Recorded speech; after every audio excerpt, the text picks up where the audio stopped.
Assalamualaikum warahmatullahi wabarakatuh. Perkenalkan, nama saya Afriana Syarif. Nama saya Sekar Jara. Saya Aldian. Nama saya Muhammad Alif Fadhi. Kami di sini akan mempresentasikan tentang iman kepada hari akhir. Yang pertama ada hari akhir atau hari kiamat menurut Al-Quran. Dapat dibagi menjadi dua, yaitu yang pertama hari kiamat sugro atau kecil, yang kedua kiamat kubro atau besar. Kiamat sugro adalah peristiwa datangnya kematian bagi semua makhluk, termasuk manusia, yang bersifat lokal dan individu. Terdapat dalam firman Allah Subhanahu wa Ta'ala dalam Quran Surah Al-Imran ayat 185. Yang kedua, kiamat kubro atau besar, yaitu peristiwa berakhirnya seluruh makhluk hidup dan hancur leburnya alam semesta secara total dan serentak. Proses terjadinya hari kiamat diantaranya dalam Quran Surah At-Takwir ayat 1-3. Kedua, yaitu menurut teori fisika. Letak matahari adalah 149.597.870,7 km. Jauhnya dari bumi, sinar matahari sampai ke bumi selama 8 menit 20 detik. Garis tengah matahari sama dengan 1,4 juta kilometer dan luas permukaannya 616 dikali 1010 km sama dengan 622.160 km. Adapun yang ketiga yaitu bukti indrawi terjadinya hari akhir.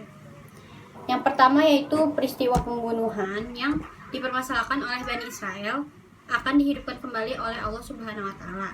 Yang kedua yaitu peristiwa Nabi Ibrahim dan burung-burung yang dicincangnya kemudian diletakkan di tiap-tiap bagian di atas bukit. Lalu Allah Subhanahu wa Ta'ala berfirman, "Panggillah niscaya mereka datang kepadamu dengan segera." Quran Surah Al-Baqarah ayat 260. Periode hari akhir. Yang pertama Yaumul Ba'ats. Yaumul Ba'ats adalah proses dibangkitkannya seluruh makhluk dari alam kubur. Yang kedua Yaumul Hasyr, yaitu hari berkumpulnya manusia setelah dibangkitkan dari kuburnya masing-masing. Yang ketiga buku catatan.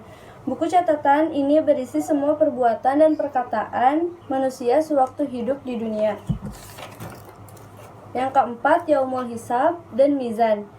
Yaumul Hisab adalah hari ketika Allah Subhanahu wa Ta'ala memperlihatkan semua amalan di akhirat untuk dihisab. Yang kelima Asyirat.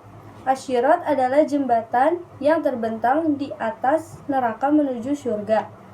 Yang keenam Yaumul Jaza. Yaumul Jaza yaitu suatu hari ketika semua manusia akan menerima balasan Allah Subhanahu wa Ta'ala. Yang ketujuh balasan perbuatan baik dengan surga. Setelah seluruh manusia dihisab dan melalui timbangan, mereka diberikan balasan yang sesuai dengan amal perbuatannya. Yang kedelapan balasan perbuatan buruk dengan neraka. Balasan perbuatan buruk dengan neraka adalah ketika orang yang selama hidup di dunia lebih banyak mengerjakan perbuatan jahat, maksiat, tercela, dan kafir kepada Allah Subhanahu wa Ta'ala. Hakikat beriman kepada hari akhir. Iman kepada hari akhir merupakan rukun iman yang kelima yang harus diyakini oleh setiap umat muslim.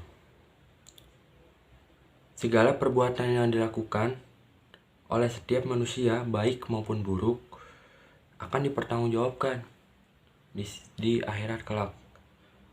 Oleh sebab itu, keimanan kepada hari akhir hendaknya dijadikan landasan utama untuk menyadarkan diri agar selalu taat kepada ajaran Allah Subhanahu wa Ta'ala.